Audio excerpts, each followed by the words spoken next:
स्वस्तिरस्तु नः स्वस्तिर्मानुषेभ्यः ऊर्ध्वञ्जिगातु भेषजम् शन्नो अस्तु द्विपदे शञ्चतुष्पदे ॐ शान्तिः शान्तिः शान्तिः सहस्रशीर्षा पुरुषः सहस्राक्षः सहस्रपात् स भूमिम् विश्वतो वृत्वा अत्यतिष्ठद्दशाङ्गुलम् पुरुष एवेदगम् सर्वम् यद्भूतं यच्च भूयम् उतामृतत्वस्येषानः यदन्नेनातिरोहति एतावानस्य महिमा अतो ज्यायागिश्च पूरुषः पादोऽस्य विश्वाभूतानि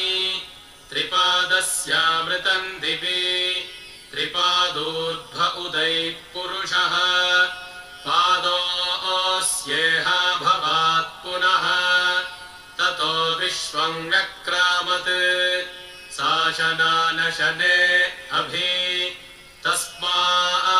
तस्माद्विराडजायत विराजो अधिपूरुषः स जातो अत्यरिच्यत पश्चाद्भूमिमथो पुरः यत्पुरुषेण हविषा देवा यज्ञमतन्वत वसन्तो अस्यासीदाज्यम् ग्रीष्म इध्मः शरद्धविः सप्तास्यासन् परिधजः त्रिः सप्त समिधः कृताः देवायज्ञन्तन्वानाः अबध्नन् पुरुषम् पशुम् तञ्यज्ञम् बर्हिषि प्रोक्षन् पुरुषम् जातमग्रतः तेन देवा अयजन्त साध्या ऋषयश्चजे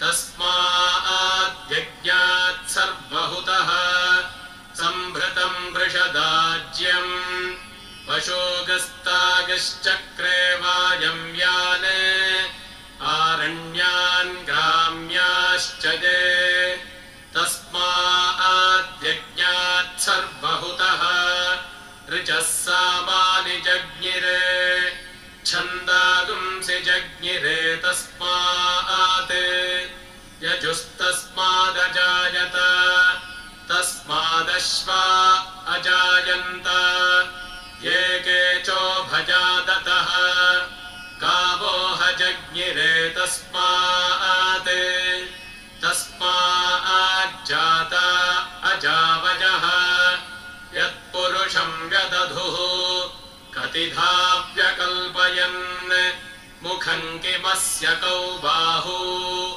कावूरूपादावुच्येते ब्राह्मणोऽस्य मुखमासीत् बाहूराजन्यः कृतः ऊरो तदस्य यद्वैश्यः पद्भ्यागम् शूद्रो अजायत चन्द्रमा मनसो जातः चक्षोः सूर्यो अजायत मुखादिन्द्रश्चाग्निश्च प्राणात् वायुरजायत नाभ्या आसीदन्तरिक्षम् शीर्ष्णोद्यौः समवर्तत पद्भ्याम् भूभिर्दिशः श्रोत्रात् तथा लोकागम् अकल्पयन् वेदाहमेतम् पुरुषम् महान्तम्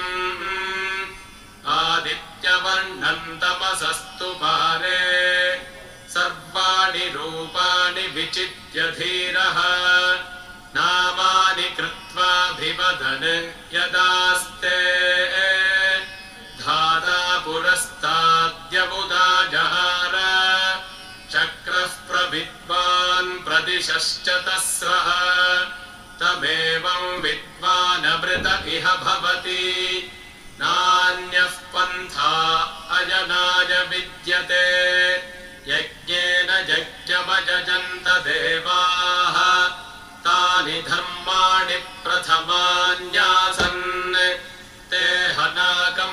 महिमानः सचन्ते यत्र पूर्वे साध्याः सन्ति देवाः अभ्यः सम्भूतः पृथिव्यैरसाच्च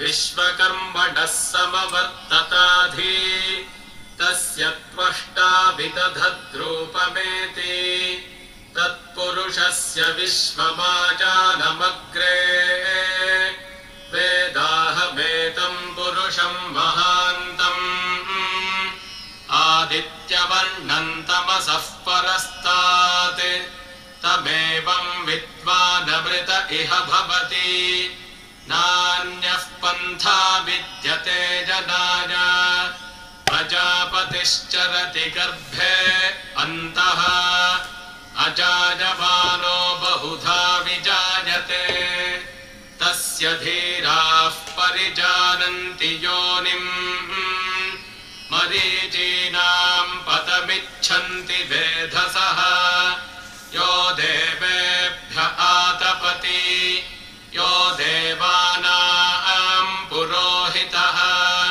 पूर्वो यो देवेभ्यो जातः नमो रुचाय ब्राह्मये रुचम् ब्राह्मन् जनयन्तः देवा अग्रे तदब्रुवन् यस्त्वैवम् ब्राह्मणो विद्यात् तस्य देवा असन्वशे ह्रीश्च ते लक्ष्मीश्च पत्न्यौ अहोरात्रे पार्श्वे नक्षत्राणि रूपम् अश्विनम् व्यात्तम् इष्टम् मनिषाण अमुम् मनिषाण सर्वम् मनिषाण ॐ शान्तिः शान्तिः शान्तिः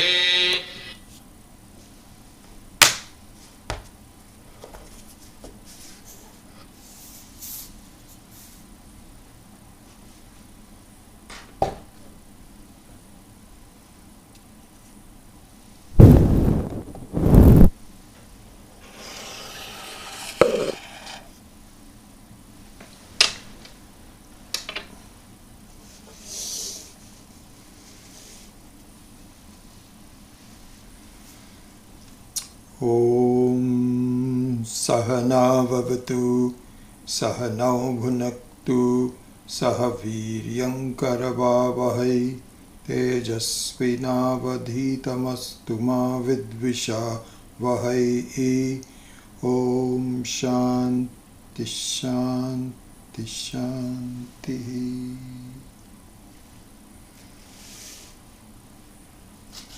So one of the last classes, my guess is that we'll probably take today and one more, maybe. I think so. Should be able to wrap up. And then I think we will just do a interesting revision, conceptual revision. I've been sort of making some notes about that.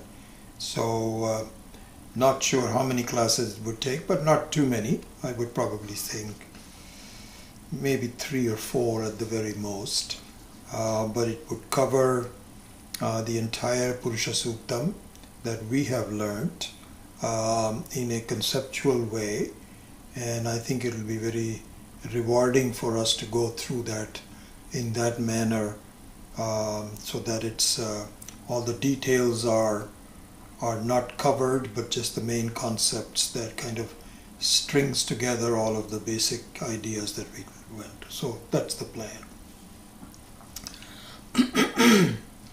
So we are now on the last mantra that Swami Maheshananji has taken, and that is Chandrama Manaso Jataha Chaksho Suryo Ajayata Mukhadindrascha Agnischa Pranat Vayur Ajayata.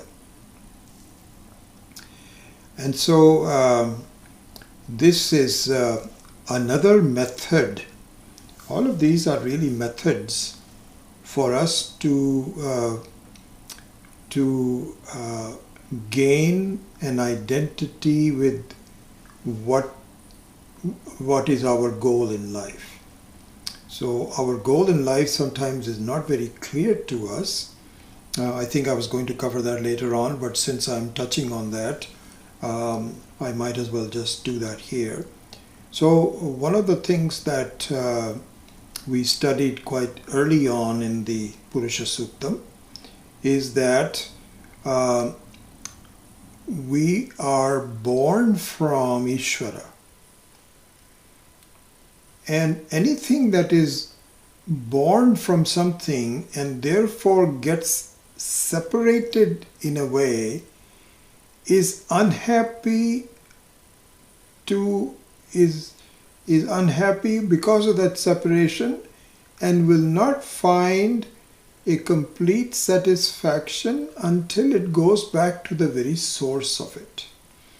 The classical example is that of the water coming out from the ocean.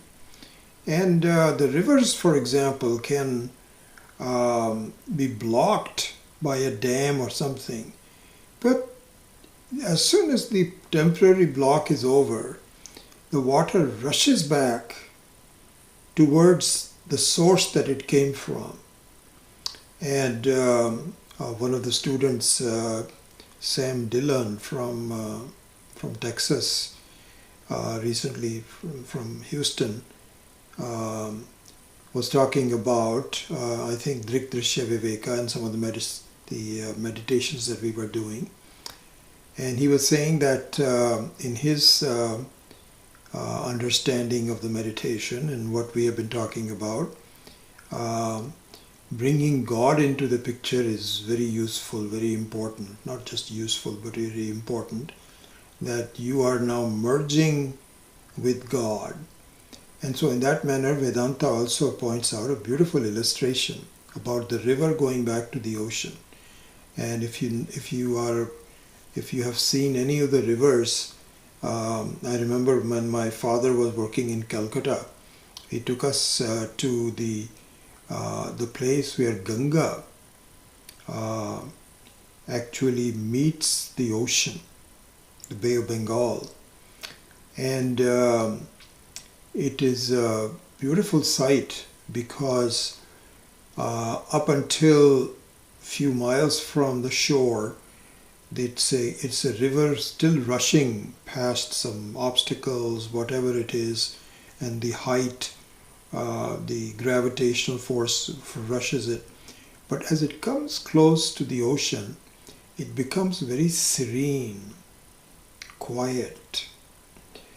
And I remember my mom and dad pointing it out, that at the end, I'm sure that many of you must have seen this, you cannot tell where the river ends and where the ocean begins. And you cannot tell whether the river is trying to meet the ocean or the ocean actually goes backwards to welcome the river. Really both are there. Anyway, in the context of what our attempts are, really speaking, we came from Ishvara, and we don't know that. We don't know that. And so we are going back to different things, and we are trying different things, have different goals. You ask most people who are close to the end of their lives, what were you trying to achieve? He says, I don't know. Just some sense of happiness, some freedom. Well, did you get it? Not really. And then they leave. So it's interesting. Swami Maheshananji had once beautifully pointed out. He says, when a child is born from a mother's womb, it doesn't know that this woman is my mother. It doesn't know. It has to be pointed out. And he doesn't even know what the word mother is. It does know nothing. It just plays with some toys and wants some milk and is happy with some of the sounds and learns to walk and enjoys the walk, different kind of things. But that this woman is my mother is not known to the child. But the mother knows that this is my child. Look at the beautiful contrast. The child doesn't know that I am the son of this mother until much later. And but the mother knows that she's my child. Similarly here, I don't know what my goal is. What am I trying to accomplish? But Ishvara knows that I am seemingly separated from Ishvara. And it knows that I want to go back eventually. I don't know that. One second. Why this is not recording. I may have had too much.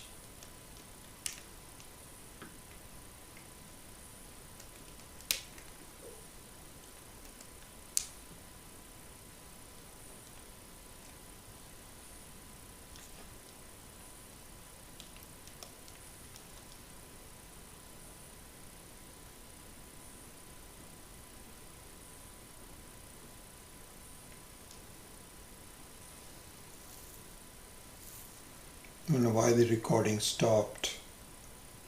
Anyway,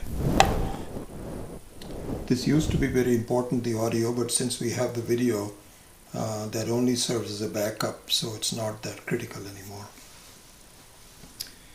So really, I think that as we were talking about it, our real goal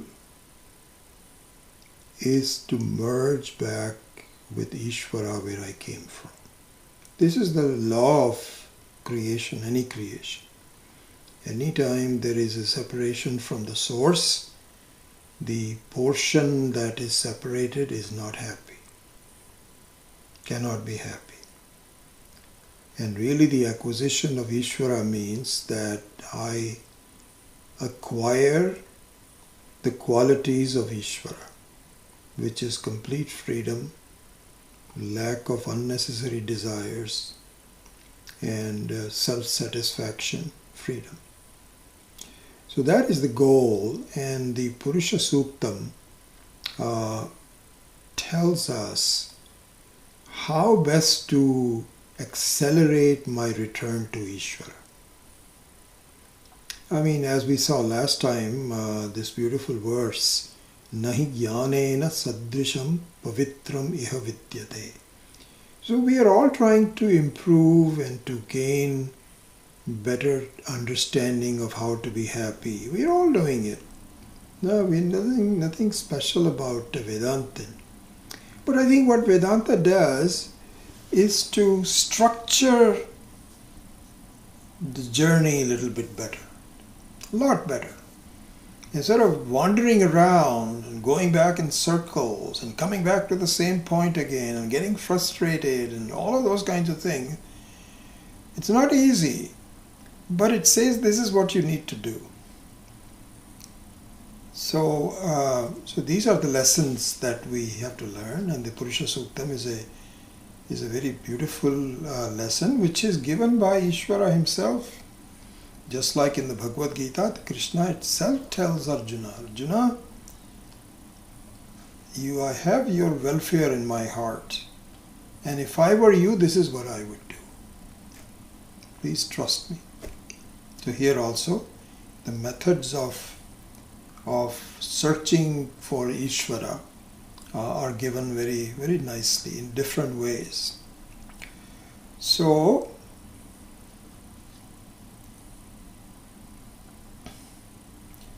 here in this particular verse, Swami Maheshananji has done a very good job of saying that this is actually a krama. These four padas. One is Chandrama Manaso Jataha, number one. Second is Chakshoho Suryo Ajayata. And then Mukhat Indrascha Agnischa and pranat vayurajayata. There is a sequence and a krama for doing this. So we'll get into that now. So the first thing is Chandrama Manaso Jataha, which we have now explored from several classes. Not easy to do, but the idea, just to as a revision, is that the mind of Ishvara is full of Ananda. Full of Ananda. It is actually Swarupa of Ananda. And Ishvara wants us to have the same mind as he does. Similar attitude. And from that perspective, the Chandrama is an excellent start. Because no matter what your situation in life is, whether you are unhappy or happy or semi-happy or semi-unhappy or all the mixtures there, as soon as you see Chandrama, something cool and beautiful happens to everybody's mind. So it's very clear that the Chandrama is kind of like the door to happiness. So Ishvara says, may your mind be like that. Whenever you are quietened down and you're just admiring the beauty of moon, may your life be full of that. And here are methods of expanding that. And so we went through some of that. So this is the first one. Now comes the second one, which if I am not able to do the mind, the disappearance of the mind, so what is called amani bhavam, because the mind is the one which is creating problems for me, and the mind is the one that becomes friendly to me, as we have seen before. If I am not able to achieve the sense of friendliness of my own mind in terms of my attitudes and so on, then the next tool, the next upaya, the next method is being presented, which is chakshoho suryaha ajayata. So that means from the eyes of Ishvara, the sun is born. From the eyes of Ishvara. So again, one more, just saying, Surya is not the eye of the Ishvara, as some commentators have wrongly said. This is not true. So it is, because even the grammar is chakshoho, which is the sixth case, means from the eye of Paramatma, which is Adhyatmika, is an Adhyatmika Swarupa of Ishvara. Adhyatmika means its own organs, just like you and I have organs of eyes and ears and mouth and all of those. Ishvara also has a complete set of organs to create and manage the whole Srishti. So from its organ, which is its eyes, the sun is born. So we need to see what the significance of this is. Okay. So actually speaking, when we have the Gayatri mantra, when we do the very, very important Gayatri mantra in the Vedic science, Om Bhur Bhuvasvaha Tat Saviturvarenyam Bhargo Devasya Dhimahi Diyo Yo Naf Prachodayat. Gayatri mantra. So the Gayatri mantra is actually the prayer to Paramatma, to Ishvara. Okay? but it is given to the Savitri Devata, Savita Devata. And the Savitri Devata is the sun. Okay, so now we will see what the significance of the Surya and how it is born from the eyes of the Ishvara, and what does it mean to me? What am I supposed to do? Is it just some academic information, or is there something that I can do to utilize this fact for my own good? This is what we will now study. So, one thing to start with, this verse, this mantra, which is Chandrama Manaso Jataha Chaksho Suryo Jayata, is the subject of Upasana. Main subject of this verse, really all of Purusha Suktam in that manner. But in particular, this mantra, the central theme is what is called Upasana. So we need to understand what Upasana is and why is it important for me? So Upasana is a prayerful attitude, but it is a karma. So the Vedas also are sometimes said to be divided into three, as you know, we have talked about this. So you have the karma section, you have the upasana section, and then you have the knowledge section.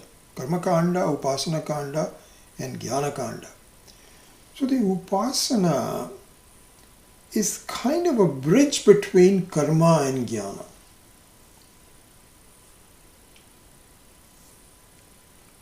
And so in some way, I think the analogy that we have taken before also, just to revise, just to repeat that, in this context.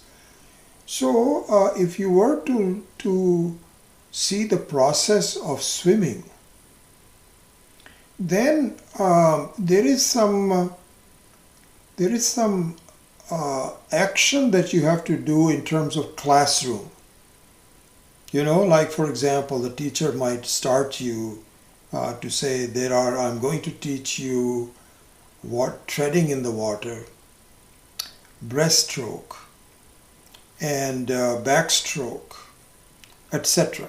These are the technical things that you have to do. Please write it down, and they might show you some pictures. This is what a backstroke looks like. This is what treading in the water looks like, etc., etc. So this is equivalent to karma. Okay, these are the technical aspects of it. These are the rituals of what swimming is, and the person might even tell you, please see that here your legs are straight, you're not bent, all those kinds of technical details about swimming. Then comes the second part, which is you get into the pool and you actually start pretending as though you are swimming. And you relax at that point. Don't be concerned about drowning or anything like that. Just relaxed, enjoy it, and just practice it in the water. This is equivalent to upasana. You see, the difference is that the first one is you're not in the water, you're just doing some bookish things. Second one is that you enter the swimming pool and you're actually swimming, but you don't know how to swim yet. And this was my situation. I never was able to cross into because I also had allergies to all kinds of chlorine and so on. And I've always had asthma anyway. So I was never able to, I can save my life, I can go about 30-40 feet if I have to, but not much more than that. I'm not a natural swimmer.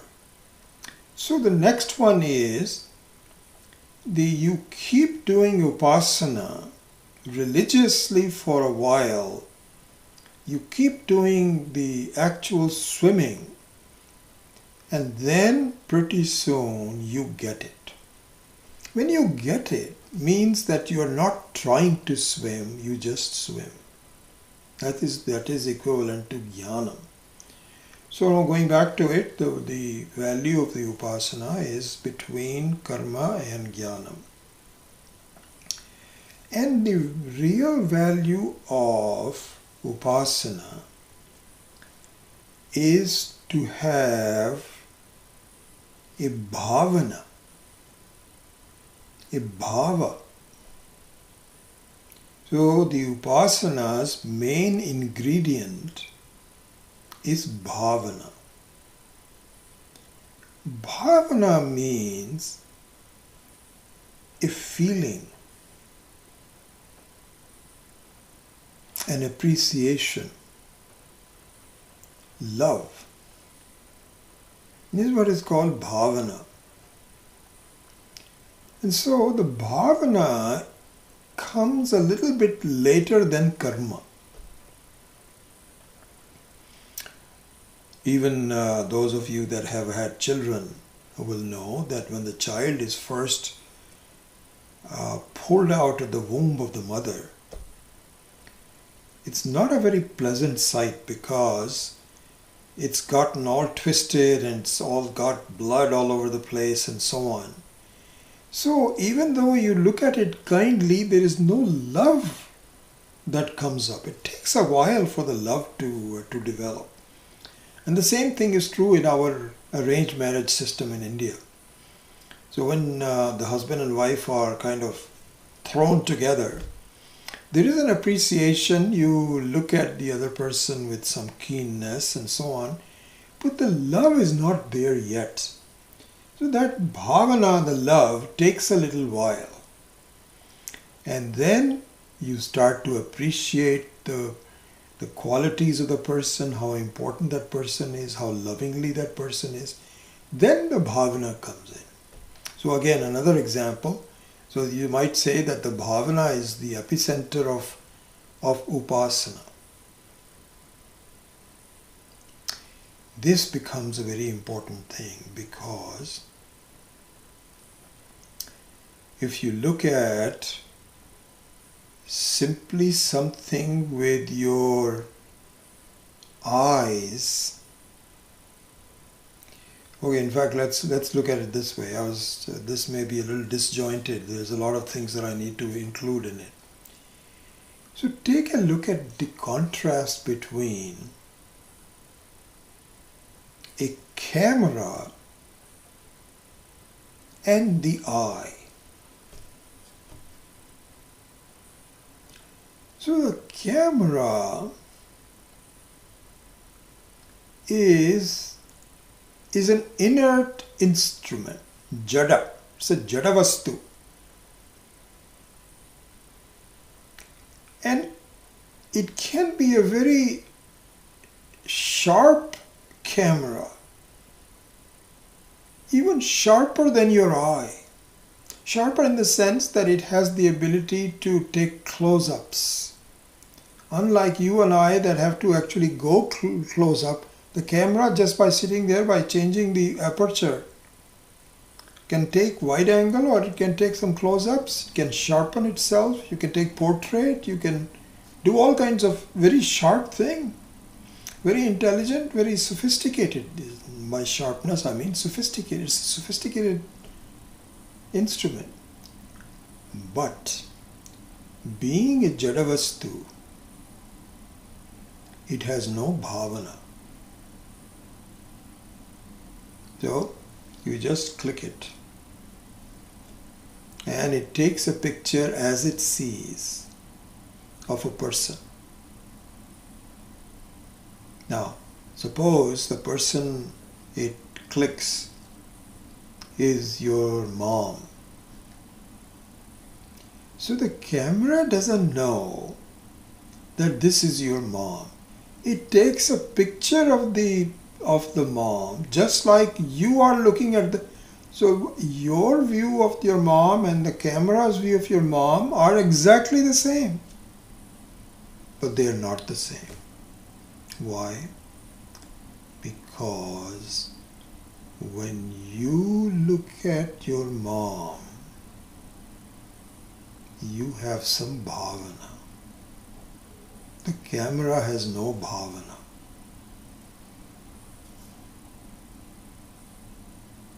You have some bhavana or bhava. Sometimes the word bhava is used. So it's difficult to translate in English, but the word feeling or a mental understanding appropriate to the relationship, whatever the relationship is. It could be a spouse, it could be a parent, it could be a child, but there is an appropriate Chetana Vastu that comes in. You see the interplay of Jada and Chetana. So the view of the mother, view of the woman in front of you whose picture you're taking is not just Jada view, it also has a lot of Chetana view.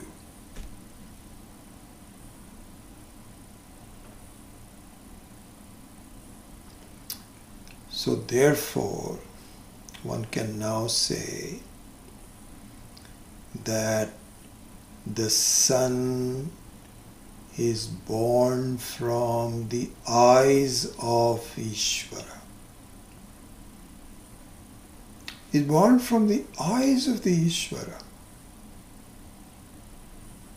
So the sun is an emissary.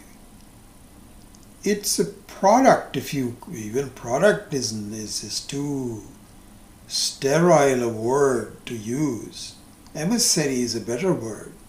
It's a representation of the feeling of the eyes of Ishvara. You see that? Chakshuho suryaha jayata means that it is not like a camera. It is a representation of the bhavana of Ishvara towards us. How? This is what we have to appreciate. From our perspective also, if we look upon the sun, S-U-N, sun, Aditya, Surya, as a Jadavastu, we are missing the point of the fact that it is the representative of Ishvara, given to us as a bhavana and to be appreciated by us also as a bhavana.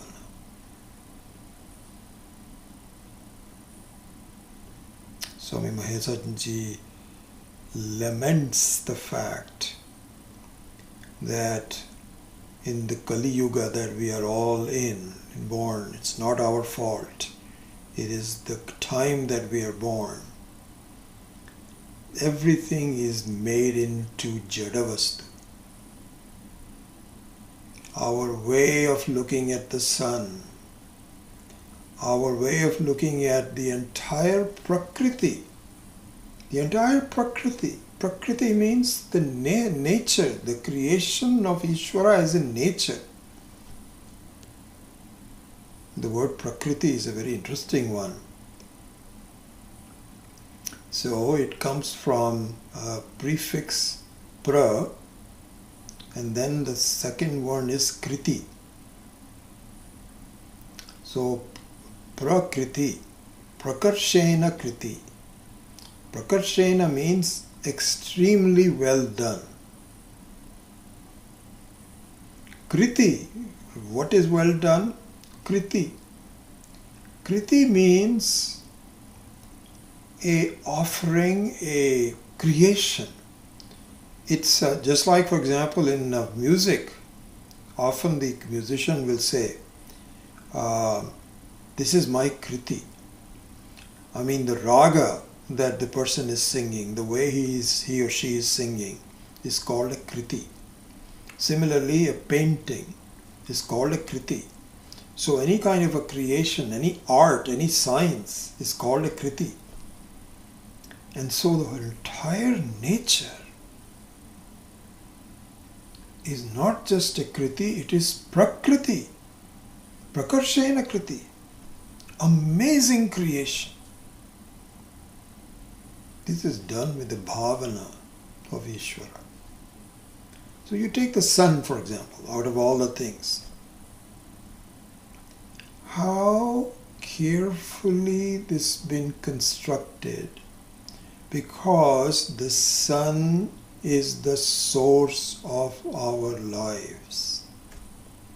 Imagine if the sun is not there, could we be alive? No. There will be no heat. We'll all be at minus 5,000 degrees centigrade, frozen to death. And furthermore, there is no light. No heat, no light. Like it happened in Texas recently. There was no electricity and they all were freezing. Other than that, they were all okay. But everything was lost. Whole life just kind of became unbearable. To imagine if the sun is not there. Is he not important for us? Has this not been designed very well? Hasn't it been designed so that it doesn't overburn us or it becomes unable to heat us? No, very precise. The work of Ishvara with bhavana. And not only the sun, the entire Prakriti. The food, the oxygen, everything. So carefully designed for our life. Swami Dayanand used to say that. He says, one of our issues is that if you, let's say sometimes you're going in a car and you're tired, the children are saying, Mom and Dad, please, I have to go to the bathroom, you have to make a stop. So you'll say, okay, there's one park coming very close by, we'll just go there. So somehow you go there, go to the bathroom, and then you say, wow, look at this beautiful park. And I mean, in India this is happening more and more on the way from New Delhi to Haridwar, for example. There's all these beautiful car stops and they make a beautiful garden out of it. And you walk around and you say, wow, the flowers and the plants and so on. What a wonderful thing. Now, if you're a child, you don't think about who does it. As adults, you will say, wow, this has required a lot of effort. This is the situation in our admiring the Prakriti. We just take it for granted. Oh, this is nature. So what's the big deal? It's a big deal. It's a Prakarshena Kriti. And so, the sun has, as an emissary of Ishvara, needs to be appreciated as a Chaitana Devata. Just like, for example, the eyes of a human being, when we look at something, we don't just look at it as a Jada Vastu. There is some meaning for us. It becomes a mother to us or another important friend. So similarly, the eyes of Ishvara is imbued with bhavana.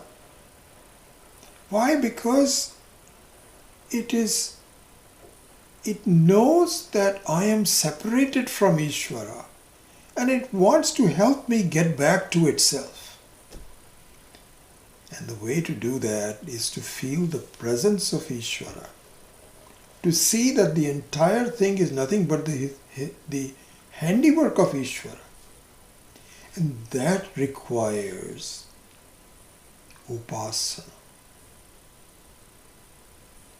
That requires not just, it may not be jnanam yet, because the jnanam would mean that you have now completely severed any distance between you and Ishvara.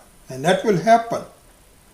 But one of the preceding conditions of that is you enjoy the saguna upas, the saguna Brahman.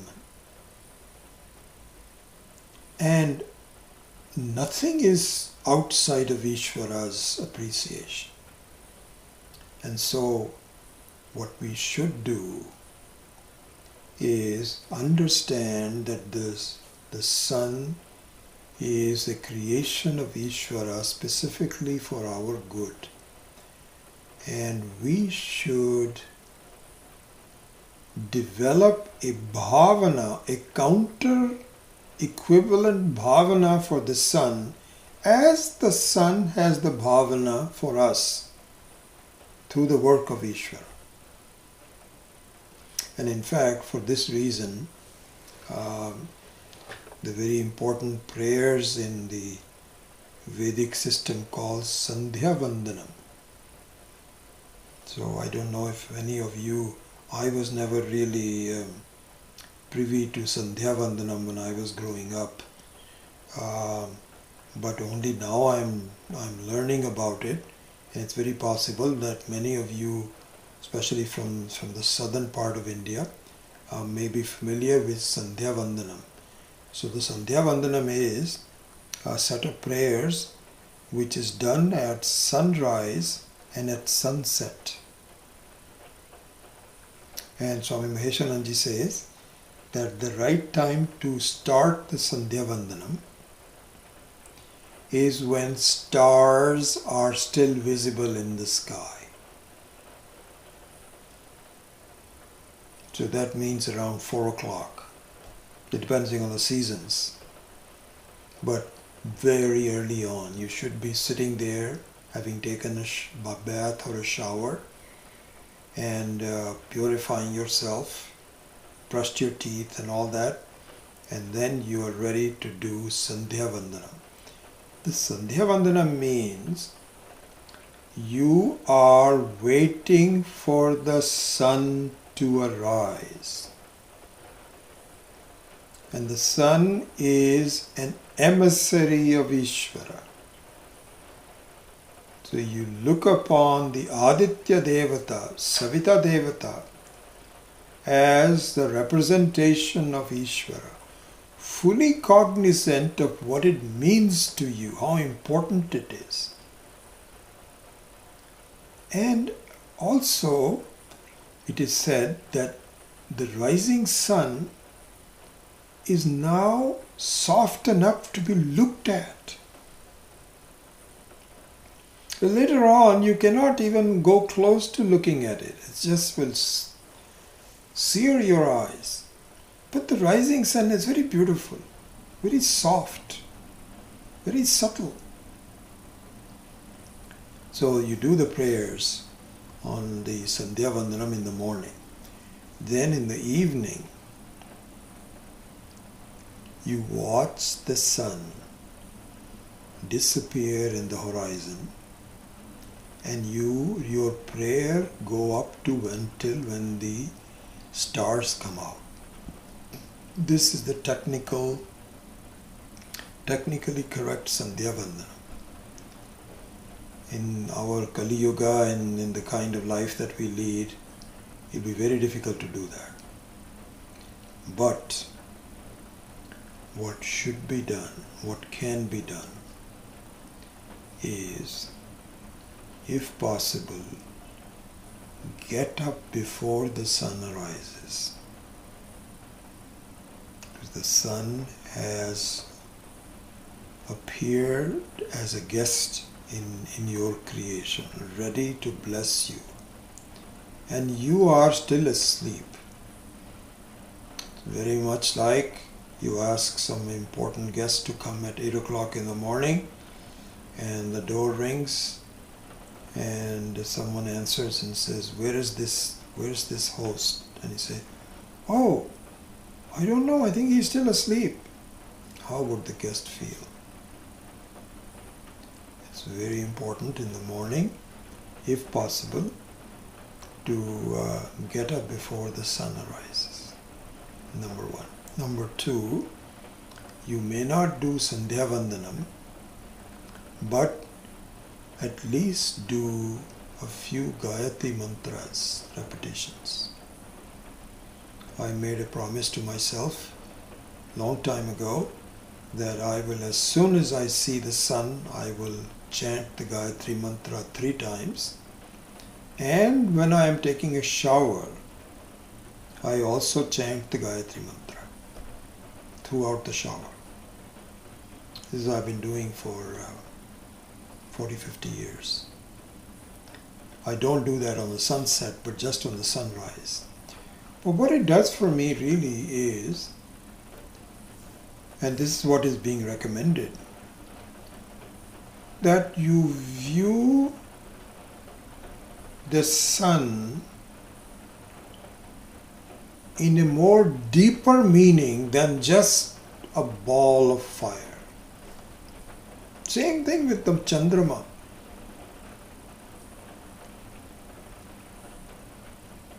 Really, it's same thing with the Prakriti. So we have to really feel the presence of Ishvara. Then, looking at the most important example of Ishvara, which is Pratyaksha, right in front of me is the sun. And so it says, may you develop a sense of appreciation. Just like you don't look upon an important person in your life like your mother or your father or your spouse or something through just a camera, because your mother may be getting old and she may have not the same form as she was when she was much younger. She may not be able to support herself straight. So that is the jada part of it. Her body and form and so on may be deteriorating. If a camera takes a picture of that, you will find someone.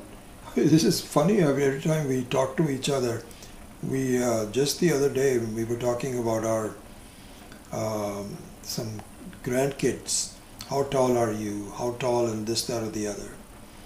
And so my older granddaughter, Arya, is now taller than me. And so I was trying to stretch myself so that, no, Arya, you cannot be taller than me. And so there was a comparison done and everybody said, yep, she is taller. And I was so sorry because I told everybody that when I was much younger, I was about 5'10.5" And now if I go to the doctor's office, I'm only 5'9.5". I've shrunk one inch. So Arya is now 5. I think she may not be quite 5'10" yet, but I hope she's not much taller than that as a woman. And so anyway, so the mother may look old,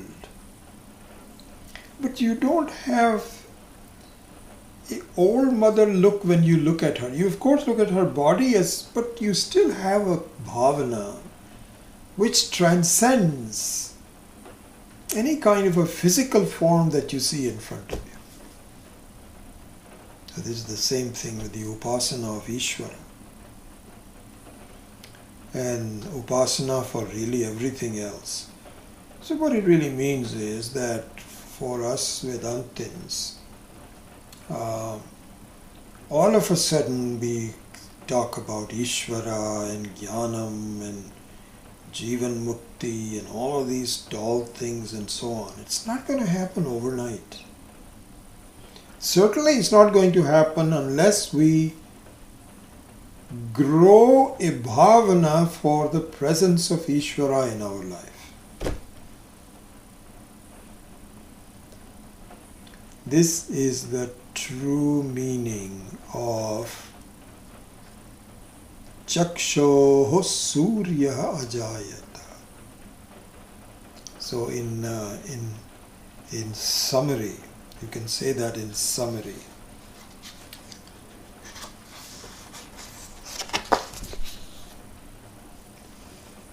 That the Surya is a bhavana purnaha chakshu of Ishvara. It's a pratyaksha form of the bhavana purnaha chakshu of Ishvara. It is like the Ishvara is winking at us and saying, I am here.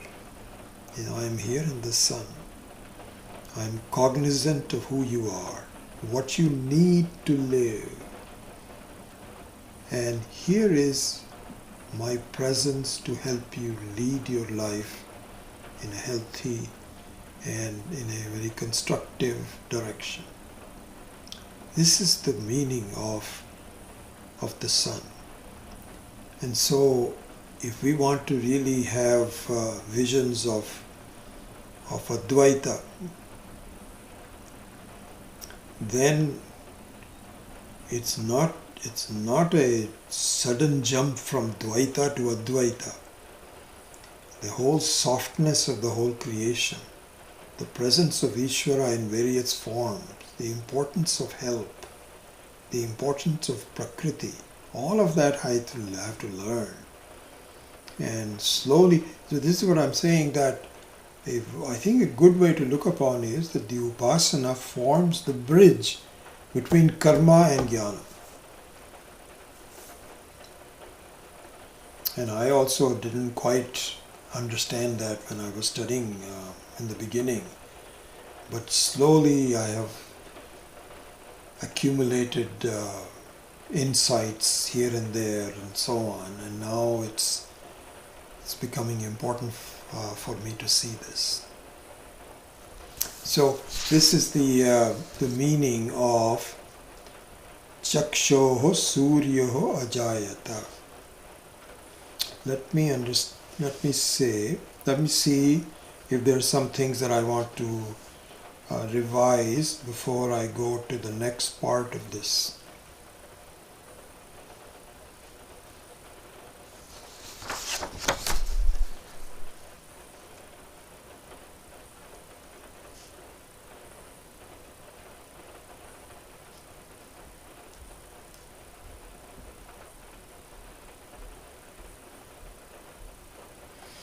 Yeah, I think that it's interesting. Swami Maheshanji was giving an example of,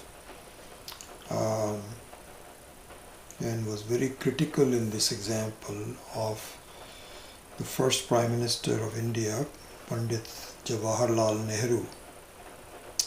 So what happened was that Nehru has done such damage to the country. It's unbelievable how he created the Kashmir problem with Pakistan, and the Chinese problem with Tibet. Is unbelievable what he has done. And the only reason for that is he did not have the bhavana for his country. Like this example that Swami Maheshanji is pointing out. He says that when China was threatening Tibet and they asked for the help of India to see that we want to really take over Tibet. Do you have any objections? I hope you don't have any objections. I don't know what would have happened if we had objections. But Nehru argued in the parliament, it's just a barren piece of land. Nothing grows there. Why should we fight for that? Let them take it. Just take it. So there's a humorous episode in the parliament. So his opposition, J.P. Kriplani, who was bald, like Nehru also was bald, and Kriplani was completely bald, he says, you know what? Nothing grows on top of my head. It's very barren. Does it mean I can let somebody take my head away?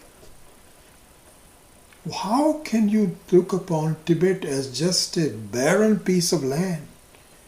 It is the forerunner of one of the most beautiful religions of the world, Buddhism.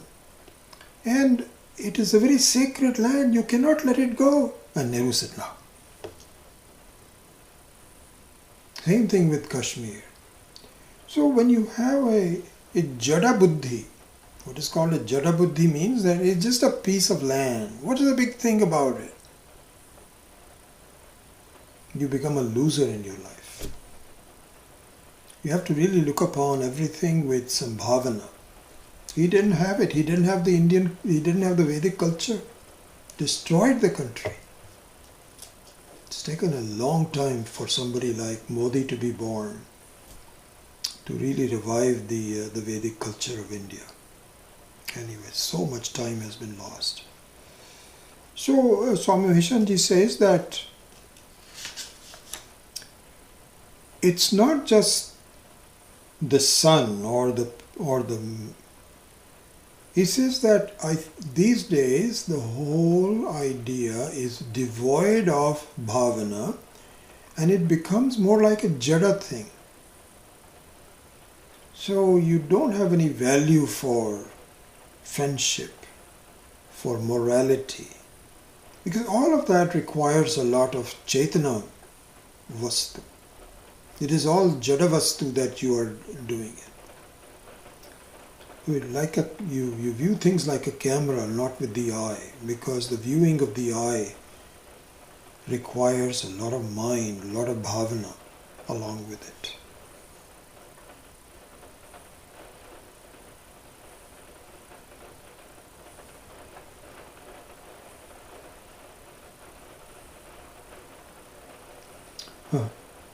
Then, I think I'll give you one other important example. Not important, but another example. This is the opposite of a positive bhavana towards things. This is a negative bhavana. So this is a real life example that Swami Maheshananji gives. He says, I knew a person like this, that happened. So he was a businessman and had a very successful business going and had a family and so on. And he was getting older. So he had a very severe influenza flu attack. And his entire chest was all congested and so on. So he went to see a doctor. And the doctor took some x-rays, some blood tests and so on, and said that the results will be in a couple of days, and I'll see whether you have any serious issues like pneumonia or something like this. But for the time being, you look okay, so you can go home now, and when the results come, then I will send it to you. In a couple of days, the results came in the mail, and it said, we are very sorry to tell you that you have the fourth stage lung cancer, and you have less than 6 months to live. Please make preparations for the end of your life. This is what it says. The guy was just shocked. And his entire life just flashed in front of his eyes. And he just was frozen. What am I supposed to do? What happened to me?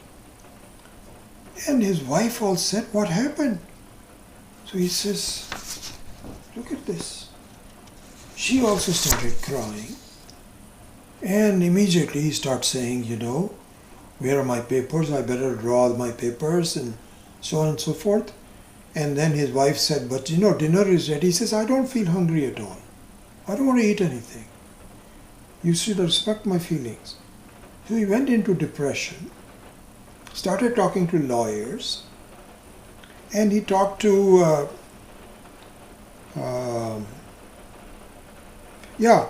he talked to a priest to get some puja done, and the priest said that I have an astrologer, and I have just read the report to him, and he's very surprised. He says there is nothing to indicate imminent death in your life. He says, well, that is astrology. What can I do? I'm dying, and my life is over. And he started shriveling. He started losing weight. And he was, his family was all depressed and so on. He really was preparing to do that. So one day the doctor called him up and said, I just want to follow up with you to see how you're doing. So he says, follow up with me to see how I'm doing? You know that I'm dying. He says, what? What are you talking about? So he came to visit him and he showed him the results. And he says, this is the diagnosis for Kripal Singh, not for you. Who gave you this? He says, I don't know. He says, no, you're completely okay. This is some other person that his name was Kripal Singh. And yes, indeed, he does have the 4th stage lung cancer, but not you. The fellow had almost fallen so sick that he would have died from it.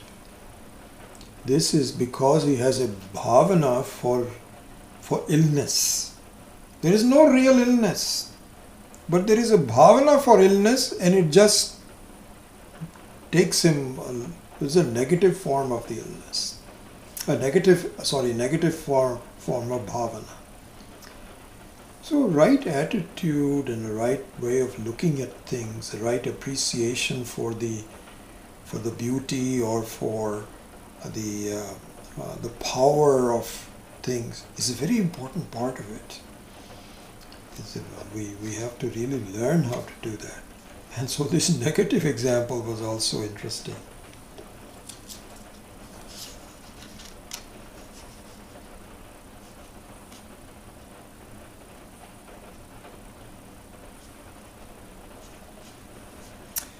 I think I will wind down from here, and I think I will, just one second.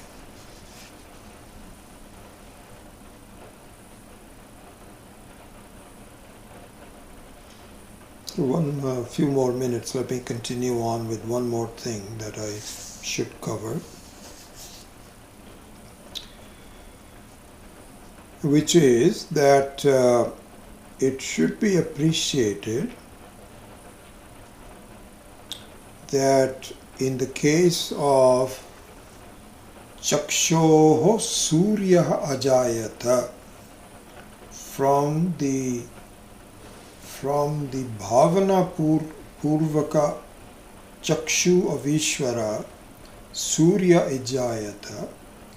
So now your eyes should be like the Aditya Devata, Sun Devata, which is an expression of the eye of the Ishvara. So there needs to be a confluence between them. In fact, what is said is that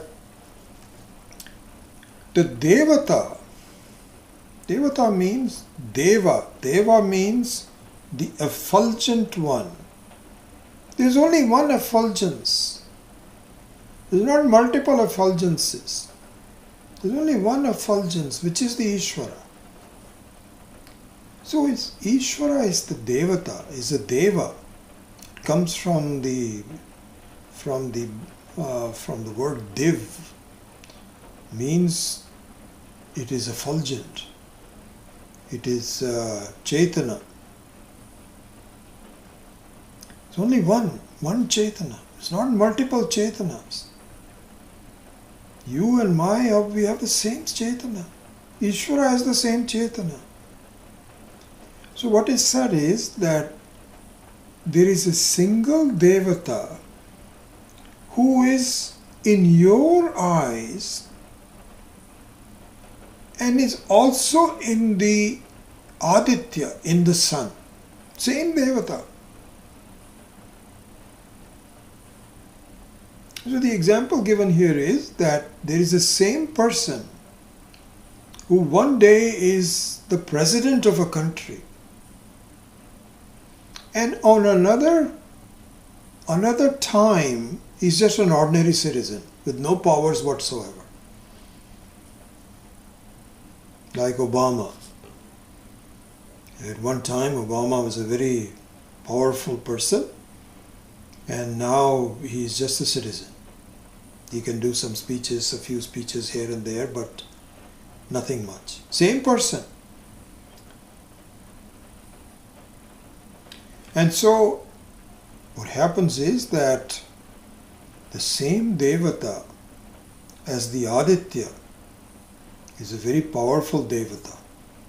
You can imagine how many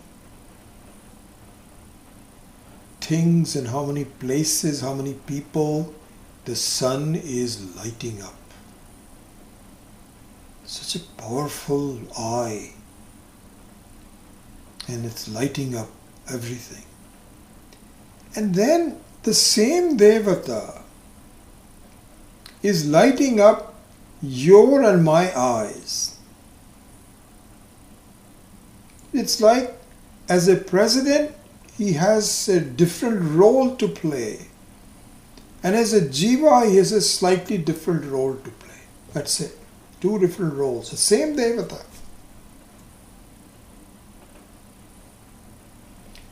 And so therefore, if similarly to the Chandrama Manaso Jataha, if the Manaha of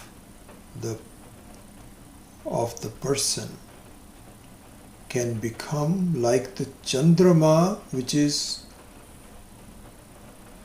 born from the eye, from the mind of Ishvara. If my mind can be made as positive and as subtle and as appreciative and as pure as the Ishvara, you're getting very close to Ishvara. It's possible. That's the goal. Similarly here also, that if my eye has enough bhavana towards various things, not just one thing, but if I'm looking at things with a certain appreciation, that appreciation will carry me to a similarity between the sun and my own eyes. Those will also become one and the same at one time. This is the goal. The goal for the mind and a goal for my bhavana purvakaha chakshuhu that I have. So this is the trend of this verse, and the central part of the verse is the central theme of the verse, of this mantra rather, verse meaning a mantra, is upasana. This is the meaning of upasana, and the importance of upasana in our life, which means that I have to have bhavana towards things. If I don't have bhavana and I don't know what to do, then the next step will be. So this is the krama. The mind is the most important one, and if I don't have that developed a mind, then I should have bhavana. If I don't have bhavana, then what I do, that will come next when we discuss it, and that will be the last class.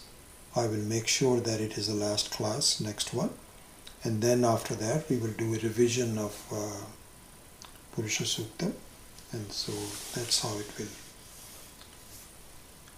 go from now on. Okay, so with that I close the class with a prayer. Om Asato Ma Satkamaya Tamaso Ma Jyotirgamaya Mrityorma Amritam Gamaya Om Purnamadav Purnamidam Purnat Purnamudachyate Purnasya Purnamadaya Purnameva Vashishyate Om Shanti Shanti Shanti. Harihi Om Shri Gurubhyo Namaha. Harihi Om.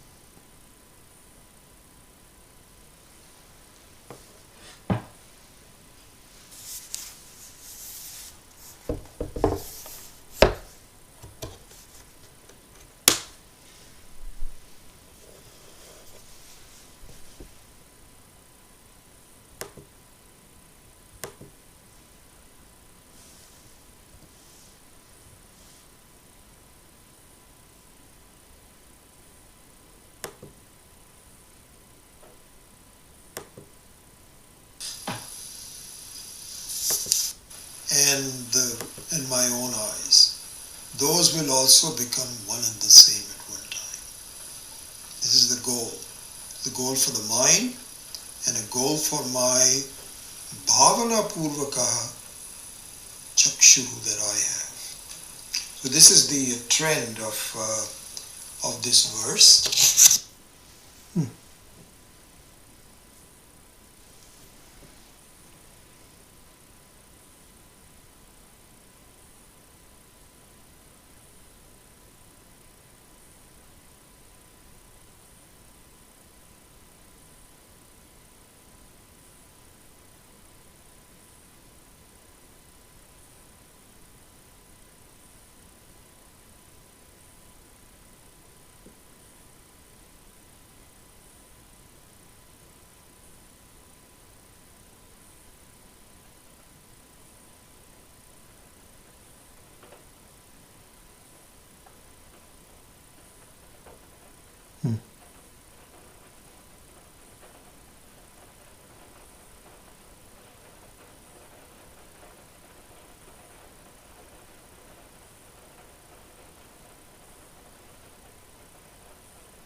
Balamani is saying, can I understand Chandrama as Ishvara's mind, or our Manaha came from Ishvara and Surya came from Ishvara's eyes to look upon us? I think we went over this, some slight difference between what this this interpretation is. So to summarize it, Balamani ji, so you're right, the Manaha of Ishvara does not see any duality between himself and us. Just like I see my own body, mind complex as me, and I have all parts of my body protecting each other. That recently, for example, my granddaughter was riding a bike and she fell down. She toppled over. But her hands protected her head from touching. She would have really been badly hurt. So the hands of the body acted as a selfless part to protect the more important part of her body, which was her head. So in her case, it was not a question of, the hand saying, why should I get hurt? Let the head get hurt. Because it's all one thing.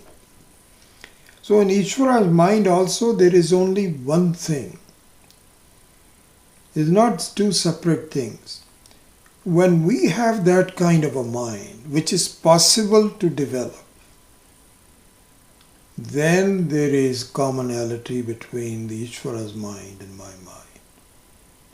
So that is as far as the mind goes. Now as far as the eyes go, similarly to that is the fact that Ishvara looks upon the world, his own creation, his own progeny,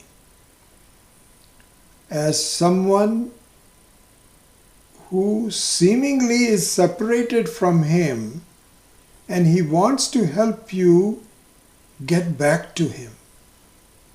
And so the way all the entire Prakriti is to help us to grow and to look upon each other with bhavana, so that we can understand the presence of oneness in the whole creation. So something like that.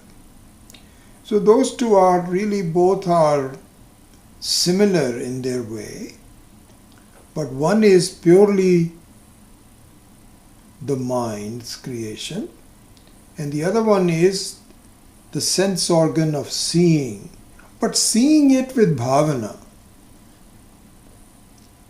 That's how the differentiation between manaso chandrama manaso jataha chaksho suryo ajayata. And then we will see a couple of other ones that are going to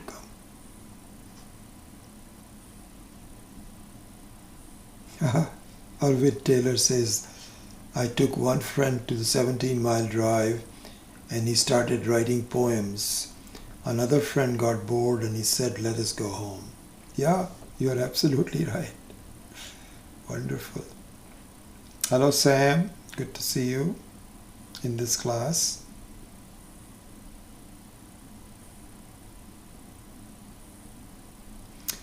And Shanti Kumar, you're right. It's,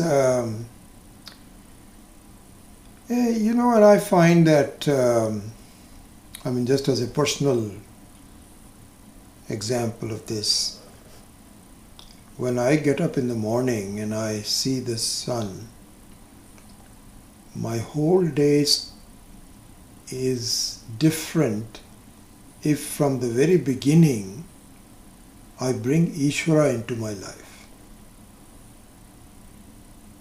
And it starts with, if I forget, supposing I get up in the morning and I am thinking about something, and now hopefully I think about Ishvara and who I am immediately. But if I should forget it for some reason, which does happen, then the next thing is when the sun comes up, it's a reminder. And it's come to a point where if the sun is not there, I miss it. I really miss it. I miss seeing it. And that sets the right tone for the whole day. That's why in the morning they say that the prayers are important, to do some chanting in the morning. Because if you go into emails and stock market and this, that or the other, then your whole thinking is different during the day.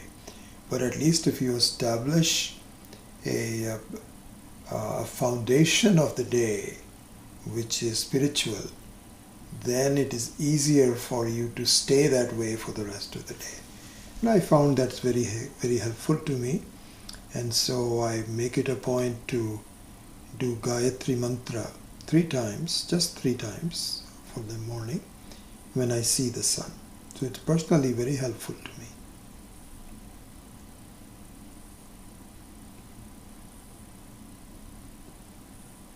Very good, Shanti Kumar. Excellent. That you go to the terrace and see the beautiful sunrise. Yes. Okay, so we are almost to the end of this class, and I think you will enjoy the revision.